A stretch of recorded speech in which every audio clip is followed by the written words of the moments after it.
Hello,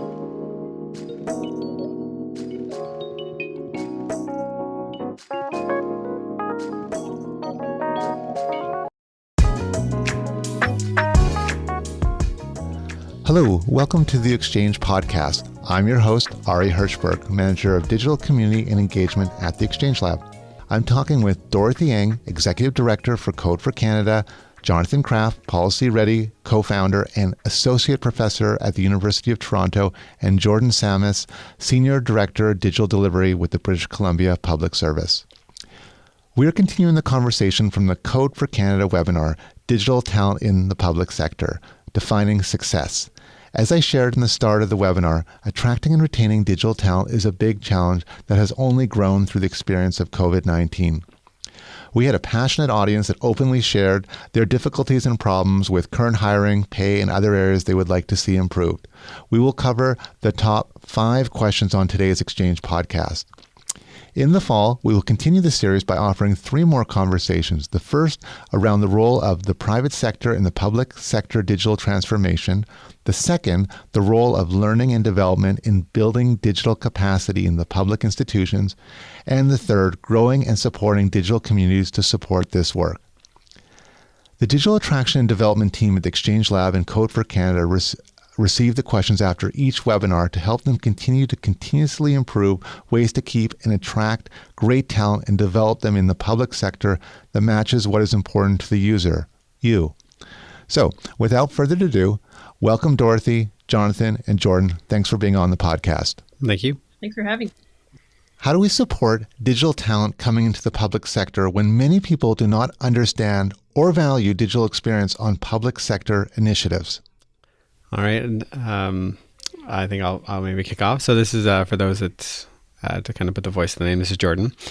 I think there's a couple of pieces here. I think one is helping onboard teams or onboard talent into government and help them understand a bit of the lay of the land and how government works, and then also helping government organizations understand digital talent needs and put a priority on that. I think the reality is it's going to be an uphill battle until some larger kind of like cultural changes happen within the public sector. And there's definitely lots of that happening and definitely in pockets, but it kind of hasn't burst into the mainstream yet. And so, for instance, just a philosophical bend towards listening to your users and having that evidence from your users drive your work is a digital principle, but it's not necessarily just for digital. It could be in frontline service. It could be a whole, any way of providing service. So I think the more that we increase value for those digital principles that are broader than just like digital channels of service, that'll help with kind of the cultural piece, which will make the organization value their skill set more. So really connect with the users who are the people we're trying to attract and keep. Yeah. Any other thoughts? Yeah, I'm happy to add to that. So at Code for Canada, the case study that we had worked on with Jonathan was primarily about our fellowship program, where we take teams of technologists and embed them in government to work on a scope challenge. So we've put a lot of thought and have kind of experimented and tested with different ways of creating that welcoming environment for digital talent, typically coming from the private sector, working in government for, a 12-month-ish period of time. I think, the first thing is that we spend a lot of time scoping, actually, before we've even selected who the fellows will be or figure out, what the work will be. We spend a lot of time scoping with our government partners to really one is to really define the challenge that they're looking for help with from that digital talent, but then also importantly to build the relationships with everybody, as many people as we can across the organization, so that we're essentially as much as possible creating almost a really dedicated sandbox that we will allow the team to have the autonomy to work in, to play in, to test and experiment things in. And so that sandbox is it's sometimes it's hard to scope an entire sandbox for an entire product or an entire application. Sometimes it's scoped down to just like user research. Maybe it's just we're going to explore, doing a whole entire phase of discovery with user research in this sandbox, and the team will have the autonomy to do, follow the process and apply the frameworks that they're familiar with. And so by creating those guardrails, and also with that, then like priming all the stakeholders, and then essentially through that priming, it's also training them and, getting them familiar with the ways that digital talent work and also what they expect. It's helping for those stakeholders to also understand the value that they'll in working with these people that are coming in. So yeah, it's a lot of kind of priming and stakeholder engagement, prior to bringing in digital talent. I really like all the connections that you're making and continually to evolve and creating a sandbox so everyone can play and grow this work. Ari, thanks for the invitation to join today, and great to be back with Dorothy and Jordan. I just want to add one thing, which is kind of trying to pull some of these threads together. And that's really about kind of education and socialization, because I think what digital is often unknown to people who are outside of that community. And so when you're joining the public service, they may not understand what your value added is. There may be fear or uncertainty, unease about, the techniques you're going to bring to bear or the methods you use. And so I think part of it is just kind of ensuring that public servants who don't have digital backgrounds or skill sets are aware of kind of what's going to happen. And I think there's a lot of demystifying.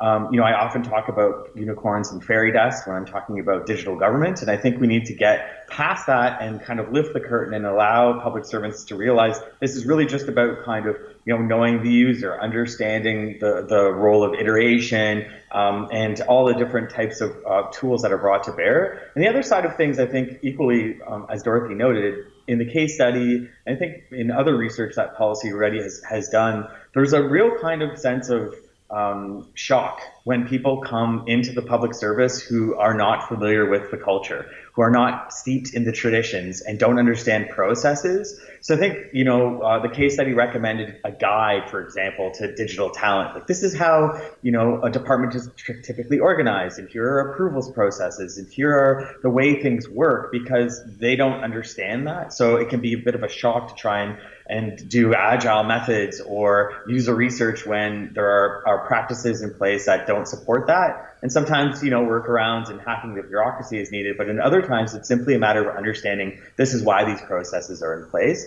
So I think, again, just a bit of education and socialization for both those joining and for those who are going to be welcoming new capacity, which I'm sure will be put to work. Yeah, agreed. It's a big change, a culture, and thinking when you move from private sector to government, the way things work and how to do well in it. One thing I just maybe quickly add to is I think one thing I've anecdotally experienced, at least in my career, is from coming from the private sector to public sector, it's trying to understand like what is that bottom line for my work a little bit. And so, if I'm doing user experience to better understand, to create a better service experience, say in a private sector application that really has a sales component at the end of it, is a business. There is kind of like a way to kind of measure the impact of that as it relates to my business, which my bottom line is revenue and then profit. And then translating that into like, how do you do that for public interest or public good? And so it just becomes a lot more ambiguous and kind of like, how do I know if I'm successful and those type of things? So I think there's a thread of that in kind of how we're organized or some of the differences or the shock that Jonathan mentioned. Let's go to question number 2. Have there been any general improvements to hiring process or practices, like waiting 2 to 4 months to hear back on or compete a competition to is crazy amount of time? Yeah, so I'll kick off that one. I think, first of all, I was going to say it was nice to see in the Code for Canada case study some of the best practice around timelines for hiring. That was even just as a practitioner, that's been useful to reference about why we need to improve. So, from application to, I think, offer was 30 days. So I we're not there yet. It's in 30 days in the public sector, but within the Exchange Lab, we do have a team, the digital attraction and development team, and they've been really focusing on the hiring experience. And it's kind of part of a larger effort to look at basically the digital talent experience. So thinking that the first part is attraction, the second part is hiring, then it's onboarding. Then there's this very long, complicated, iterative thing around development and retention, and at some point exit. And so starting at least with the attraction and hiring piece, they've made inroads in basically just streamlining the process to lower the time. So the best we've had so far since November is 7 weeks from posting to offer, which in government, that's very fast. So we're at a month and a half, so not quite there. But the nice thing is they've taken a big effort to ensure that there's communication to the applicant along the way and expectation setting around the process. So that has been helpful, and kind of like part of the timeline issue that sometimes we hear is the void. I've sent this thing in and it's a black hole, and then all of a sudden 8 weeks later I got a thing saying, hey, do an interview in 3 days. It's like, what? And we're actually starting to interview applicants and interview hiring managers on both sides to understand the journey for both sides. And the interesting thing we're finding so far is the pain points are often the same on both sides of the process. And so it gives us information how to where to focus on the process. The other overarching thing I think that's maybe shifted for public sector recently is understanding where we are in the hiring market and our strategies we need to employ to attract talent. So I think there's been there's been a history of understanding that public sector is generally a good employer and a good place to work. And that was kind of led to, I think, more of a passive way of attracting people. We just put a posting up, people will want to work here, but realizing that the volume of talent we need and the other sectors that we're competing with, we have to do things differently. So we can't just do the 4-month, 6-month hiring process, because that won't work. And so there's now more of a business impetus, I think, for us to actually devote more resources and time to doing this well, which is helping. And I can add to that from an external, user's perspective. We work with a lot of different governments across Canada, and each organization has their own hiring processes and nuances and little quirks. And that 2 to 4 month timeline seems pretty in line with what we've seen on our side. In fact, I think even in some cases it's gone on even longer, like 4 to 6 months, especially for any roles or organizations where security clearance is required. Because even what we've observed is that even if the kind of processes around security clearance have been streamlined, then it kind of gets to the other black box of security clearance, where then obviously the team is doing, the security team is doing their due diligence, but it's just another area of void that includes a lot of waiting. And the other thing too is that, and I don't know if this is true across the board, but COVID and coming out of the pandemic certainly has also affected those timelines with security clearance. So yeah, for us it's a little bit across the board, but we have been we've met with a number of different public sector teams that are really working to improve the hire and expedite the hiring process, similar to what it sounds like your team is doing, Jordan. And that 7-week window it sounds really, really good. Thanks, Dorothy. Question 3, how can we build additional opportunities for existing public service employees to learn digital skills like coding or UX? Yeah, maybe I'll jump in on this one, because I think it's great to draw attention to the fact that, yes, government has a huge challenge on the recruitment side, but it benefits from having a very large internal body of employees that it can draw from, and maybe needs to be a little smarter in terms of how it does that, right? And I think that when you look around, you see things like the Digital Academy in British Columbia. You see the Canada School of Public Service having their Digital Academy.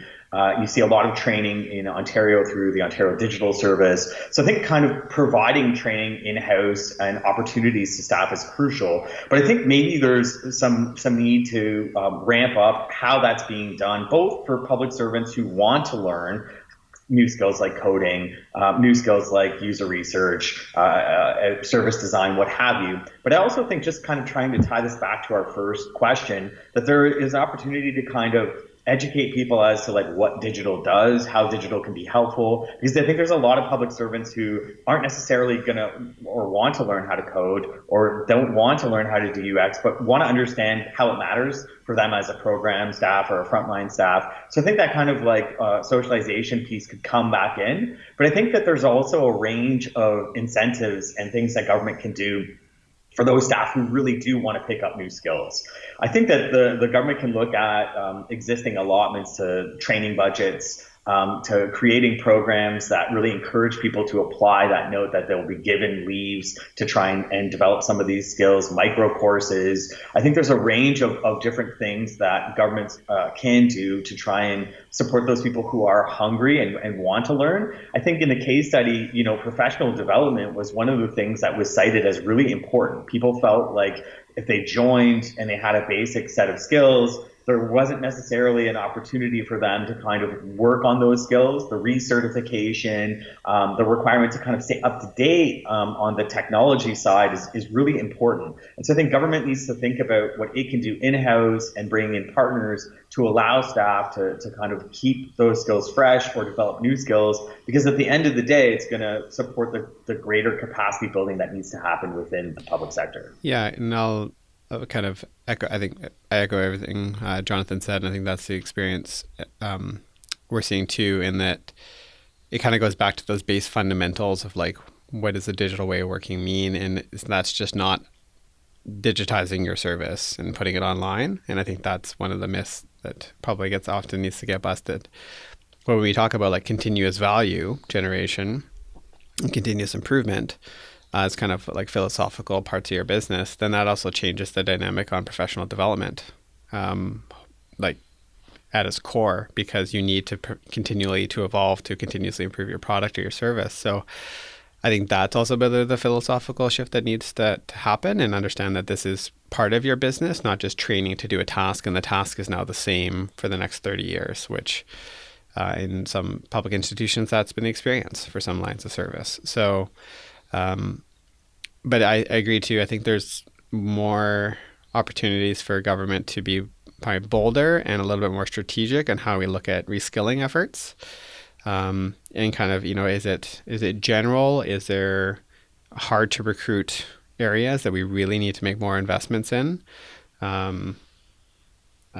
What are the soft skills? What are the hard skills? And then to your point, I think it was a good one that really resonated with me, Jonathan, how do we create the authentic experiential learning opportunity so they can put it into practice and integrate it into their work, not just, I got the approval, I got the money, I did this great course, and then I never had the opportunity to like live it, breathe it, put the skills in practice, because it won't mean anything if it's not put into practice regularly.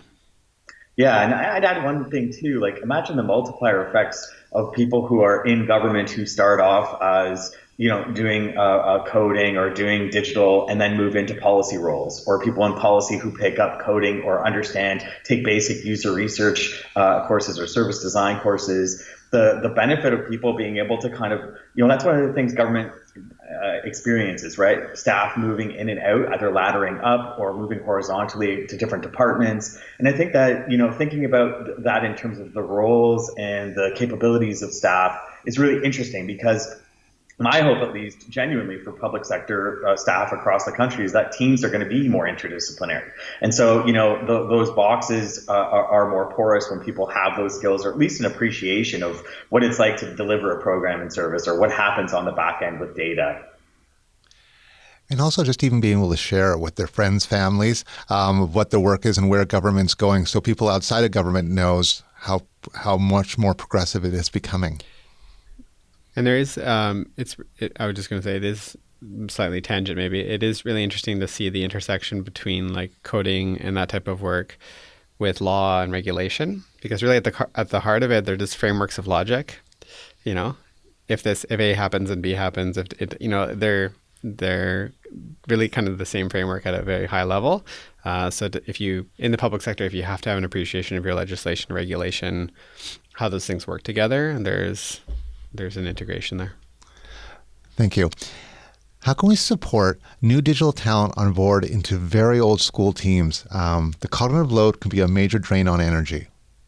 Yeah, I think so if I kind of go back to that thought about the business, like the labor market changes and how we need to, within the public sector, change our approach to digital talent. So if we need more talent, we're also, when we were just talking about this the other day, actually, is we have to recruit more external talent. So we're just going to be in this space where we're going to have to bring in more people that just have no idea.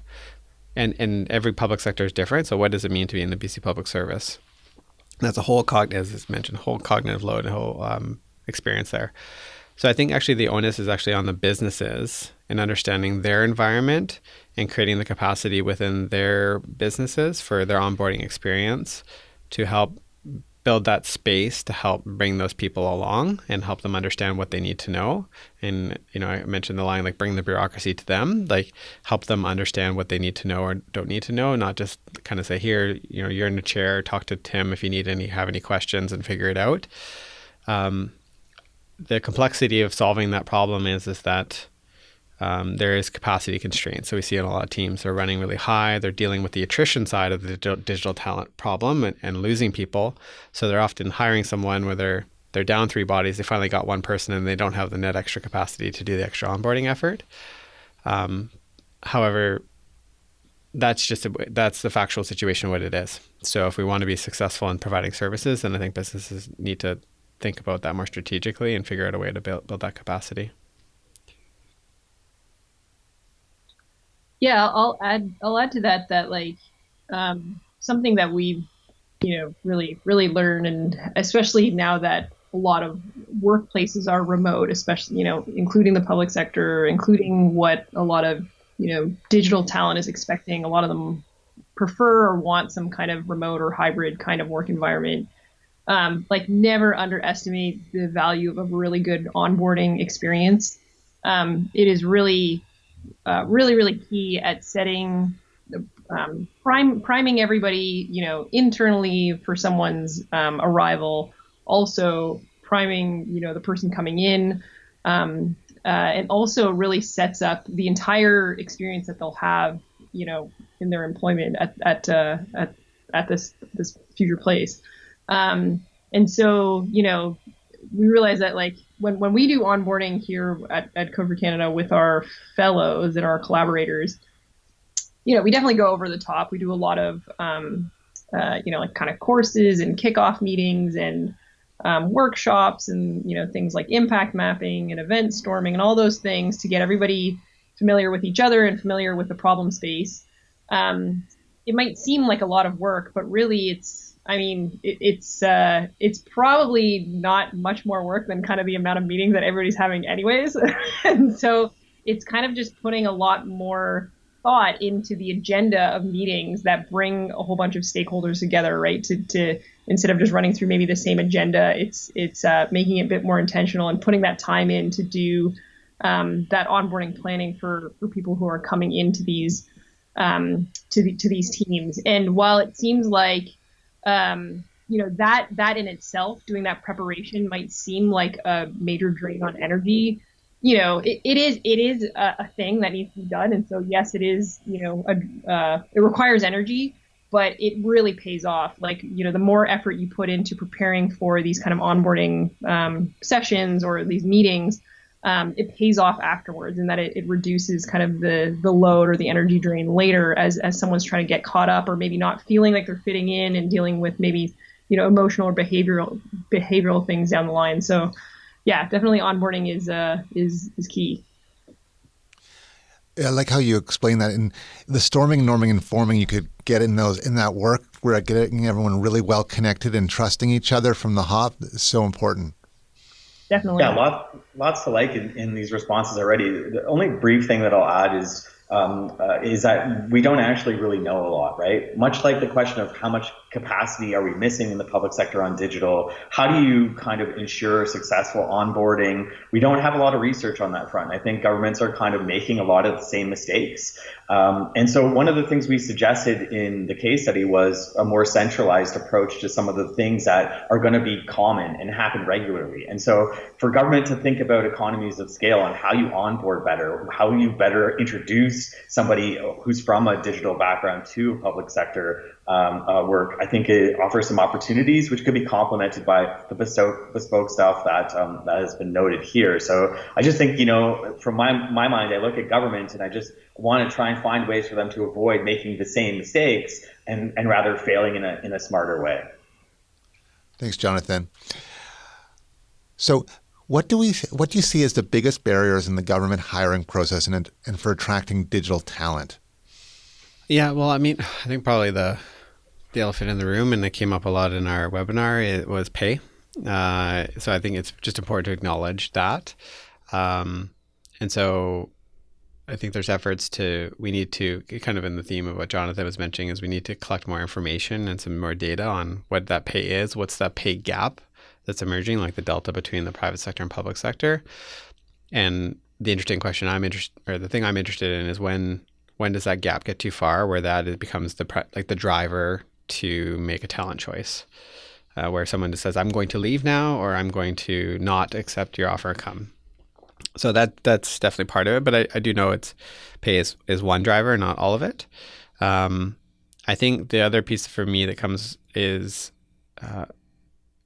the culture piece within the public sector and for the retention pieces. So I think we're doing, at least in the BC government, we're doing an okay job in, I think, attracting people, probably not enough for, what is enough. Jonathan mentioned, we don't know what that ceiling is, but we are attracting people. It's how do we then keep them?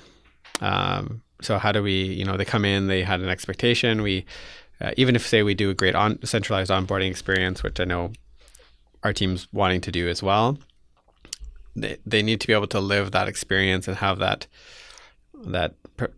development pieces, the retention pieces, and the ability to do their work in the way they want to do it with the products and services they're working on in the teams. So until we kind of turn that dial enough, I think that's going to be a big barrier for us to attract and retain people. I essentially would just echo everything that Jordan said. I think those are exactly the kind of biggest barriers that we see as well. The retention is a big one. The culture of acceptance and the culture of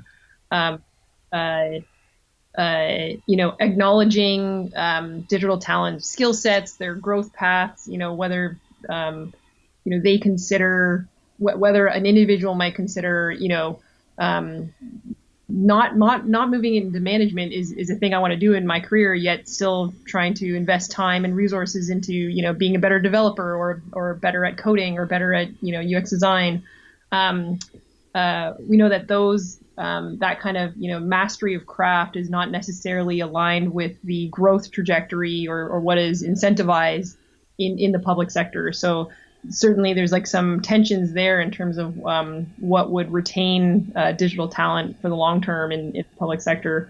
And then also, then moving further upstream to the on the recruitment and attraction side, we talked about timelines for hiring. That's certainly a challenge for digital talent to stay that kind of patience or wait that long to see if they've won the competition and will get the job. And then that's very closely tied to the salary expectations, right? If the salaries were the same as what they likely could make in the private sector, then maybe they might be more patient. But if not, then it's harder to keep someone waiting that long. So so no easy pills to swallow here, but I agree with all the barriers. I might add one thing, which is that if I step back as an academic and as an observer and someone who's done some research on digital government across the country, I think one of the big challenges is that government hasn't been bold enough. and that the practice has not caught up to the rhetoric, which is we know we need to do digital transformation, we know we need to modernize government, but the traditional public administration models in HR and in recruitment are persist, and they're sticky, and they're hard to overcome. And so I think government needs to think about what it can do. And a big thing from the case study is, a lot of digital talent didn't think of government. They didn't think of the public sector as a place to go, and the government cannot rely on word of mouth and on small professional networks to satisfy its capacity gaps. It has to be aggressive and active and make a compelling case to technologists to come into government for short periods of time, for an entire career, that they're needed. So I think that the government needs to be a bit bolder in its communication to those that it wants to recruit. And then I think the case study outlines a bunch of opportunities. I won't go in detail here, but all the listeners should go and download that case study,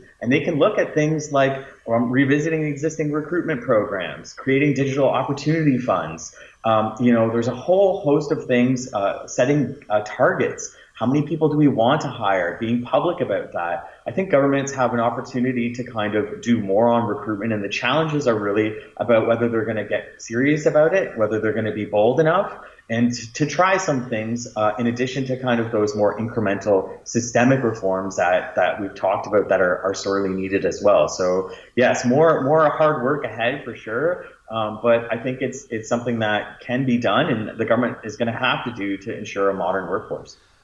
Thank you, Dorothy, Jonathan, and Jordan, for being so open with your thoughts. I will be adding a link in the podcast for the case study, so you can listen to the podcast and go further on the case study. Pardon me. But I would like to see if any of you or all of you have any final thoughts on this. I think one thing was coming through my head as Jonathan was just mentioning the last piece is sometimes I'm curious of whether kind of a parallel drive for more service design and design practice in government, in general, kind of maybe delink it from the digital piece. So it would also be a helpful way to kind of bridge the digital part, in the sense of just ways to implement more thoughtfulness about how we understand who our users are, what problems we're trying to solve, and then kind of designing for the service delivery channels that we know well, in person, phone, email, or some sort of, and then it lays the kind of a pathway for how digital integrates into that. Just because of the type of users we'd have, there's many people that currently don't trust paying with online systems, and so they line up in front of front counter type service delivery, and they want to pay their property tax in cash. That's a real group. So how do we help them? So I think just ways we can make the digital philosophy pieces more plain and more accessible for people in the public service. I think that'll help too. Dorothy? Yeah, actually, I really do like that. That idea. I don't know, Jordan. That like my one of my favorite sayings. It's like by Bruce Lee. It's be water, which is that, like, if you're gonna fight the enemy, not that we're fighting an enemy here, but I'm just trying to use an analogy. But if we're trying to push a rock up a hill, or like we're trying to work around the bureaucracy, then the term digital is quite loaded now, especially as we've been the digital government movement it's not really young anymore, right? It's like, I don't know, I'm going to throw out 10 to 15 years old. Maybe it's older than that. And so maybe the term itself has not, I think it's maybe, it's pushed at its boundaries now. And so, but we've seen that it's picked up in some areas and lost steam in some other areas. And so I think you're right that maybe this is the time for the movement to be water, right? To find what are the other crevices or levers that are a bit more accessible, a bit more relatable, that we can start to push on, and that might make some more headway in some other directions. So yeah, I absolutely love that idea, and maybe this is the start of the next movement, of the next evolution of digital government in Canada. Yes, Jonathan. Yeah, just quickly, two things. One is thanks to all the digital staff who are out there in government trying to like do the work and are running into the barriers and are going through the hardships of applying and trying to do that continuous learning, and to the executives trying to change how their organizations hire. Like that is important, and it's appreciated by the people who are out there trying to see better government. The second piece I would say is the digital case study series with Code for Canada, Policy Ready, and IPAC is always wanting to hear more about what's happening, to tell the stories, to better understand what's going on in government. And so this case study really, I think, is one of the first to look at these issues, but that it's the tip of the iceberg. So I'd invite your listeners and those out there to keep sending us ideas for cases, and to keep having conversations with people who, maybe are afraid of digital or unsure of digital, so that they understand that what digital government is about and trying to do. And I'm sure that at some point in time, there'll be lots of opportunity to revisit the challenges around recruitment and retention. Wonderful. Thank you, Jonathan. Thank you, Jordan. Thank you, Dorothy, for taking the time to share your thoughts. To the listeners, hope you enjoyed the episode, Digital Talent in the Public Sector, Defining Success. You can connect with me at re.hirschberg@gov.bc.ca or click the link in the show notes. Thanks for listening.